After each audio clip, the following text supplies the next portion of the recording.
Jangan tinggalkan sunnah qabliyah subuh. Walaupun anda malas menjaga sunnah qabliyah ba'diyah. Kalau anda merasa diri malas, banyak kan ada sunnah qabliyah ba'diyah. Kan ada sunnah qabliyah zuhur, ba'diyah zuhur, ada qabliyah ba'diyah maghrib, ba'diyah isya, qabliyah subuh. Kalau anda merasa malas melaksanakan sunnah-sunnah, minimal jangan tinggalkan sunnah subuh. Pahalanya lebih besar daripada dunia dan seisinya. Walaupun anda telat bangun, sudah kesiangan, tetap wajib ambil air wudu, laksanakan sunnahnya, baru salat subuhnya. Walaupun anda bangun jam 11 siang,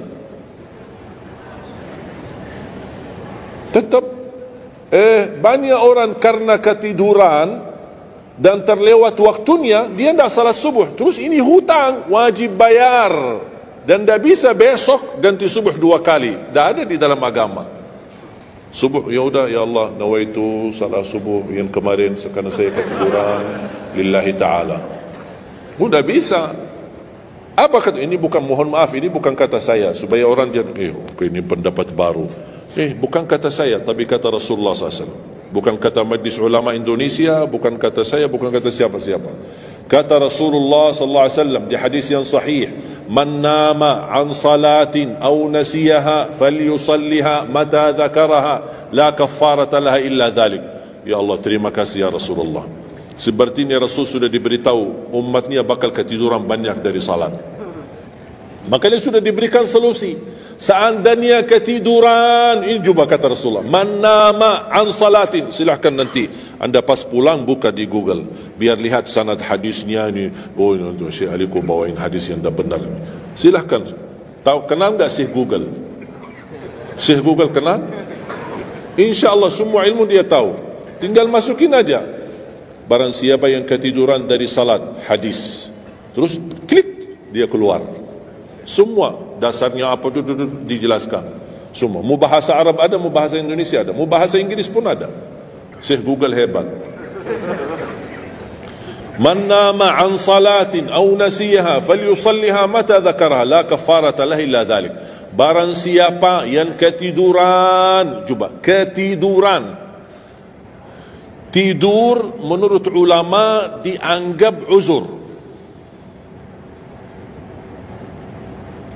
Karena istri saya ketika saya keluar kota, dia hubungi dan dia bangun kesiangan, kira-kira jam 8. Dia telepon dan nangis-nangis. Kenapa nangis? Sakit? Enggak, ketiduran tadi subuh. Ya udah, ambil air wudu, salat subuh. Rasulullah aja pernah ketiduran dari salat subuh. Yang tidak boleh, jangan terlalu sering. Kalau sekali-kali karena sakit, terlalu lelah, capek, Allah maklumlah kita manusia lemah. Tapi jangan setiap hari ketiduran. Ya Allah, maaf ketiduran ya. Kira-kira di jam kantor, kalau setiap hari kita telat, alasannya, ya maaf bos, ketiduran. Besok lagi alasan yang sama, maaf ketiduran. Besok lagi alasan yang sama. Kira-kira gimana? Dipecat enggak? Dipecat. Malu kita, sama manusia aja tidak berani kita dengan alasan yang sama, kita selalu itu aja. Masa sama Allah kita berani? Sekali-kali boleh uzur, capek, sakit, sekali-kali, tapi jangan terlalu sering. Ketika kita bangun jam berapapun, wajib laksanakan. Karena kata Rasulullah, tidak ada kafarah yang lain. Tidak ada kata ganti dengan uang, atau ganti dengan sedekah, atau ganti dengan, tidak bisa. Tunaikan. Falyusalliha, kata Rasulullah, falyusalliha, segerakan salat itu jam berapapun, walaupun kesiangan.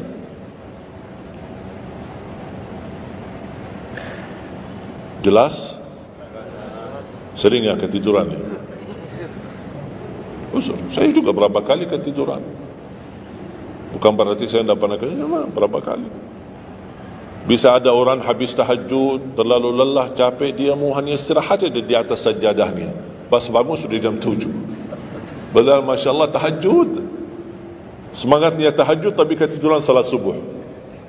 Makanya ini harus disesuaikan kemampuan. Anda merasa diri kalau salat tahajud 8 rakaat, bangun jam 2, ya Allah kuat, tidak kuat ini. Kembali kepada kemampuan. Tahajud tidak harus 8 rakaat. Tahajud tidak harus 20. 2 rakaat tutup witir sudah tahajud. Dan tahajud pun salat malam tidak harus tidur dulu. Ada orang, harus tidur walaupun tutup mata sebentar terus buka lagi. Ini ilmu baru di Indonesia. Saya pernah share satu video, ada satu komen dari jamaah, enggak, saya belajar harus tidur dulu walaupun tutup mata sebentar terus buka lagi.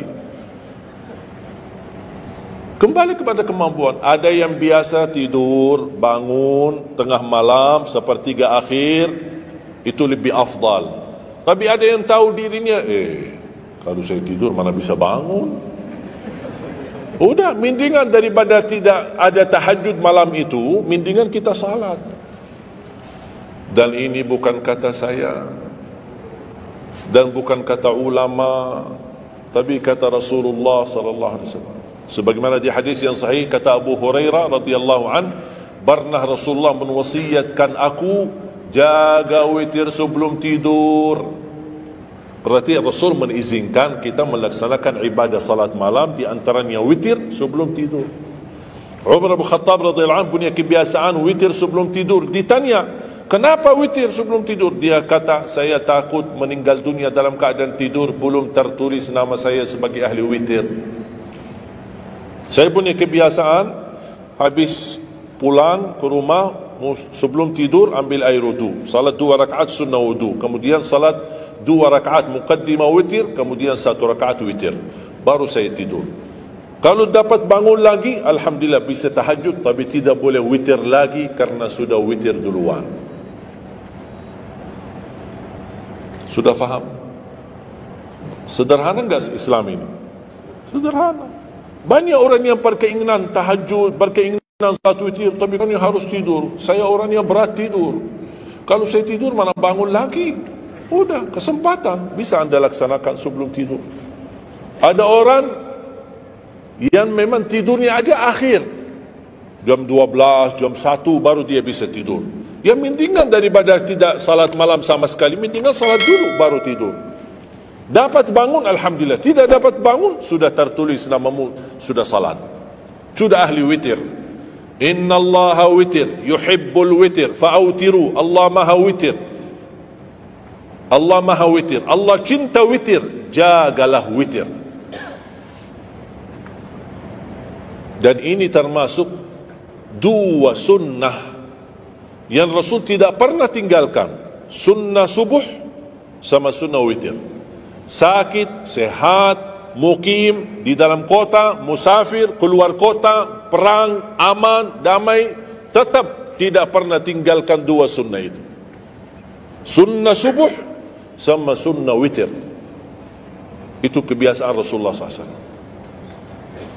Kalau anda merasa pun sakit, tidak bisa berdiri, tidak bisa qiyam, bisa anda laksanakan witir dalam kondisi duduk. Yang terakhir, ayat al-kursi.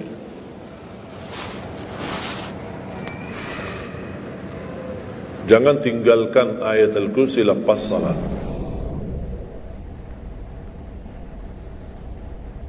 Jangan tinggalkan ayat kursi lepas salat. Salat wajib.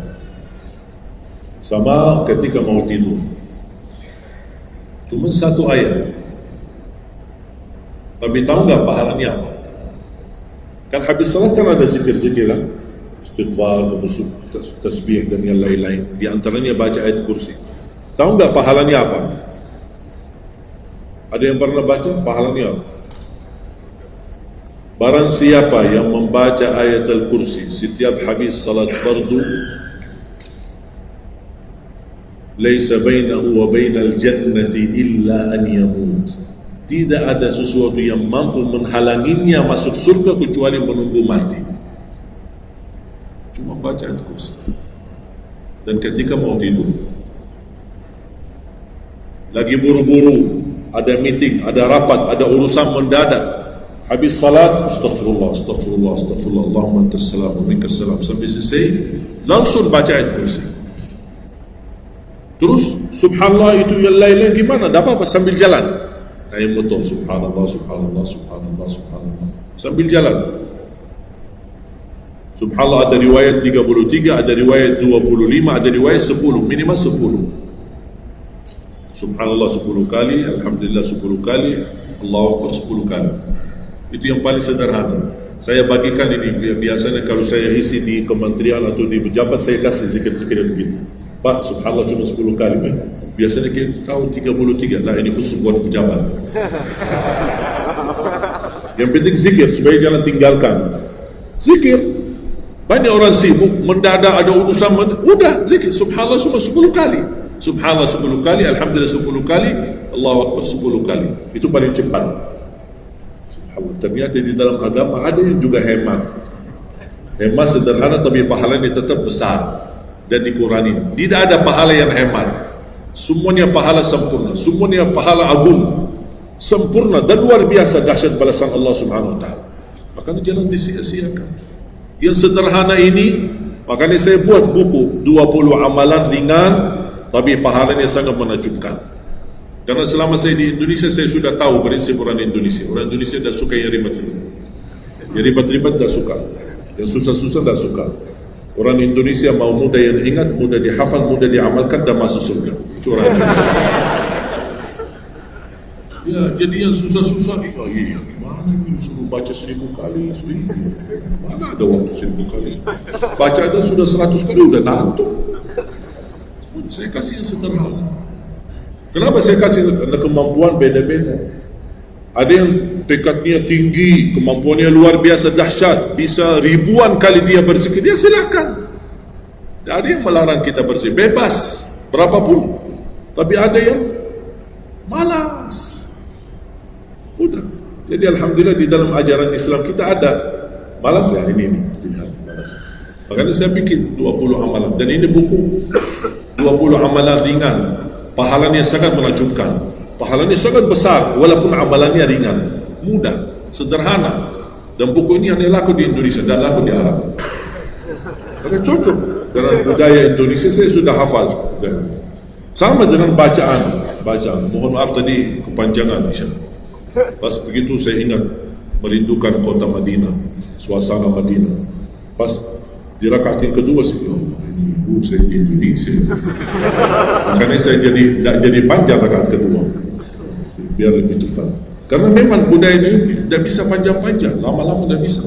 Kalau kulhu bisa dibagi dua, terima kasih. Kita lihat tarawih kan salah satu contoh tarawih. Walaupun 23 rakaat jumlahnya banyak, tapi ayatnya pendek. Al-Hakum qul wal-'asr qul wal-humazah qul. Ini budaya. Kita kan hormati budaya, harus belajar. Walaupun ada sekarang ada beberapa masjid yang panjang, yang kembali kepada kemampuan, tapi tidak boleh saya menyalahkan. Ada orang yang suka, tidak saya mau yang qul, ya udah sana. Masih qul di sana, masih kita kan. Yang penting kita bisa jaga salat. Dan yang terpenting dalam salatnya adalah yang terjaga kekhusyuan. Bukan masalah jumlahnya, bukan masalah kepanjangannya, tapi kekhusyuan. Tumaknina, karena tumaknina rukun dalam ibadah salat. Sama seperti rukun qiyam, rukun baca al-fatihah. Tumaknina. Apa itu tumaknina? Ketenangan dalam salat. Bacaannya tenang, gerakannya tenang. Bukan kejar-kejaran. Imamnya baru baca Al-Fatihah, sudah amin, makmum belum selesaikan ini, terus dikejar imam. Imam Allahu Akbar, sami'allahu hamdah, Allahu Akbar, Allahu Akbar, Allahu Akbar. Makmum jadi kasihan. Kejar, dia tidak bisa baca makmum, wallahi makmum tidak bisa baca apa-apa. Hanya fokusnya bisa kejar imam. Yang penting jangan sampai tertinggal imam. Yang saya fikirkan kasihan yang tua-tua, bapak-bapak. Gimana yang bapak-bapak? Kalau yang muda-muda masih bisa kejar imam, terus yang bapak-bapak gimana? Setiap gerakannya batuk 10 kali. Rukuk batuk lagi, sujud batuk lagi. Karena pelan-pelan gerakannya. Saya pernah ada satu kejadian ketika masuk salah satu kampung, kita lewati, saya mampir, samping saya ada bapa lumayan tua, gerakannya juga pelan-pelan. Yang saya kasihan, Imam Allah, saya suka pas ketika takbir, Allah, Bismillahirrahmanirrahim, Alhamdulillah, Astagfirullahaladzim. Barusan enak, takbirnya enak, bacanya kenapa enggak? Ini pelan-pelan aja, santai aja, santai. Walaupun baca satu ayat dua, bukan masalah berapa banyak bacaannya, yang penting kekhusyuan, tumakninah, karena rukun tumakninah. Allahu Akbar, sami'allahu hamdah. Saya lihat bapak ini sebelah saya masih bisa kejar imam. Bapak ini dah kejar-kejar. Imam sudah rukuk, bapak belum rukuk. Begitu imam sami'allahu hamdah, bapak dah jadi rukuk, diikut sami'allahu hamdah. Astagfirullahalazim. Pas sujud, kita sudah sujud 2 kali, bapak kan pelan-pelan sambil batuk. Terus dia turun sujud. Pas dalam kondisi sujud, kita sudah berdiri, bapak kan baru dia turun, dia berdiri lagi. Astagfirullahaladzim. Pas di rakaat yang kedua, saya megang tangannya, Pak, kita pulang aja deh. Biar bapak salat di rumah. Kasihan bapak tidak bisa salat, tidak bisa rukuk, tidak bisa sujud, tidak bisa apa-apa. Makanya tumakninah bukan wajib, bukan sunnah, tapi rukun dalam salat, dan tidak sah walaupun salat sunnah. Tidak sah salatnya seorang kalau dia tidak membawa tumakninah. Tidak sah. Disiarkan, di-sharekan, diviralkan, dia bilang ada 23 rakaat 7 menit. Menurut saya tidak usah panjang lebar dibahas. Tidak sah, sudah selesai. Karena meninggalkan, sama dengan orang salat tapi tidak baca Al-Fatihah. Kira-kira sah tidak? Tidak sah. Gimana kira-kira bacaan Al-Fatihah? Oleh kerana itu jemaah sekalian, mari kita sama-sama, apalagi tidak lama lagi kita menyambut bulan suci Ramadan. Saya harap kita mencintai budaya kita, mencintai negeri kita, tapi harus hal yang perlu diluruskan, harus diluruskan. Apalagi yang terkait ibadah salat, tarawih. Tidak masalah masjid 11 rakaat, ada masjid 23 rakaat, jangan ribut. Tidak masalah. Yang mau 11 silakan, yang mau 23 silakan. Yang penting kita bisa melaksanakan salat dengan baik. Apalagi alhamdulillah sudah sekarang muncul banyak para imam-imam, pemuda-pemuda yang bacaannya merdu, yang bacaannya indah. Kita bisa menikmati suasana bulan suci Ramadan. Bacaannya tidak mesti panjang-panjang. Walaupun rata-rata di Indonesia jarang kita menemukan masjid yang khatam. Dulu saya ingat waktu saya masih di Lombok, kita ingat salat tarawih khatam 30 juz, dan salat tahajud di 10 malam terakhir khatam lagi 30 juz. 2 kali kita khatam dalam satu bulan Ramadan. Tapi ini karena permintaan dari lingkungan dan jamaah. Kalau tidak ada permintaan susah. Apalagi orang baru datang. Saya sering memperhatikan orang baru datang kayaknya salah masuk masjid. Pas begitu melihat imamnya kepanjangan, masjid apaan? Mundur ke belakang. Bahkan saya ketika lihat ada makmum mundur, saya baru masuk. Bapak mau kemana? Mau ambil wudu lagi. Pas habis salat saya tarik kanan kiri, tidak ada. Ternyata ambil wudu di rumahnya. Jadi karena tidak semua bisa, makanya tidak boleh kita saling menyalahkan, tapi kita harus saling mengingatkan. Saling mengingatkan. Mari kita sama-sama menjaga ibadah yang benar. Mari kita sama-sama menjaga ibadah yang khusyuk, ibadah yang tumakninah. Mudah-mudahan amalan-amalan yang saya sampaikan tadi, mudah-mudahan bisa diingat, bisa dihafal dan mudah diamalkan. Masih ingat kan? Atau perlu saya ulang? Amalan pertama, Quran. Minimal mulai harimu baca Quran, tutupi harimu baca Quran. Yang kedua, ikuti muazzin, sama juga disertai doa azan, karena jaminan dapat syafaat Nabi Muhammad SAW. Yang ketiga, jangan tinggalkan qabliyah subuh sesudah azan. Walaupun anda bangun telat, melaksanakan salat subuhnya tetap didahulukan dengan salat sunnahnya. Terus yang keempat, witir. Witir, jangan lewat satu malam belum witir. Walaupun anda bisa laksanakan witir habis salat sunnah ba'diyah isya, atau sebelum tidur anda di rumah bisa laksanakan witirnya. Terus yang kelima, yang keenam, ayat kursi setiap habis salat fardu. Mudah-mudahan insyaAllah amalan ini yang sederhana mudah-mudahan bisa kita jaga. Walaupun sederhana, tapi saya yakin akan membantu menjadikan banyak perubahan dalam kehidupan kita. Akan bertambah keberkahan, ketenangan. Kita akan merasa jauh lebih sejuk, bahkan jauh lebih nikmat untuk kita beribadah. Baru saya ingat satu hal, sedekah. Kalau bisa, sedekah subuh.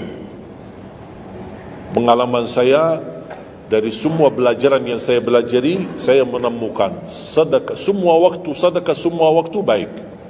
Jumat, waktu majlis ilmu, habis majlis ilmu, semua sedekah itu baik. Tapi saya menemukan sedekah subuh itu yang paling baik, yang paling dahsyat, yang paling cepat terkabul hajat kita. Kenapa sedekah subuh dahsyat? Karena setiap waktu subuh Allah turunkan malaikat, tugasnya cuma satu, mendoakan orang yang berinfak di subuh hari. Tidak usah upaya dan susah cari orang miskin subuh hari. Mulai malam ini anda sediakan kota amal dalam rumahmu, atau anda bisa pinjam seperti kota amal ini Darut Tauhid ya, dari ini bisa anda pinjam atau minta sama Darut Tauhid. Anda bisa simpan di rumah. Setiap habis subuh sebelum beraktivitas isi sedekah. Yang lebih dahsyat lagi, sedekah yang disertai doa. Karena wallahi terjamin doamu terkabul dengan wasilah sedekah subuh. Sakit, ya Allah, aku mohon dengan berkah sedekah ini sembuhkan penyakitku. Kalau orang tua yang sakit, doakan orang tua. Ya Allah, dengan berkah sedekah subuh ini sembuhkan orang tua saya. Mencari jodoh, mencari kerjaan, apapun masalah yang anda hadapi, masalah hutang, masalah apapun. Orang tua sudah meninggal, ya Allah, aku mohon dengan berkah sedekah ini titipkan pahala sedekah ini untuk kedua orang tuaku. Apa saja, mau hafal Al-Quran, tapi kalau boleh saya usulkan, satu kali sedekah fokus satu hajat. Jangan sedekahnya poin tapi doanya sampai terbit matahari. Malu sama Allah. Kelamaan doanya, sampai malaikat tulis doanya, kelamaan. Banyak sekali doa. Satu kali doa, satu kali hajat, satu kali sedekah. Sesuaikan. Bukan Allah tidak bisa, Allah maha bisa menolong kita, tapi kita malu. Masa kita sedekah begitu saja tapi kita minta panjang lebar ya, tolong disesuaikan. Tapi rutin, wallahi dahsyat. Antum insyaAllah akan merasakan sedekah subuh, subhanallah. Setiap jamaah yang saya sampaikan, termasuk ada keluarga yang sudah lama menikah, tidak punya keturunan, saya memberikan amalan ini. Suami istri masing-masing mengamalkan, isi sedekahnya, ya Allah, aku mohon dengan berkat sedekah ini karunialah kepada kami keturunan. 17 tahun mereka tidak punya keturunan. Alhamdulillah 6 bulan kemudian saya dapat berita gembira dari mereka, kabar baik, alhamdulillah istrinya positif hamil. Sedekah subuh luar biasa dahsyatnya. Sedikit tapi rutin. Sampai insyaAllah kita dipanggil oleh Allah, mudah-mudahan dalam keadaan husnul khatimah.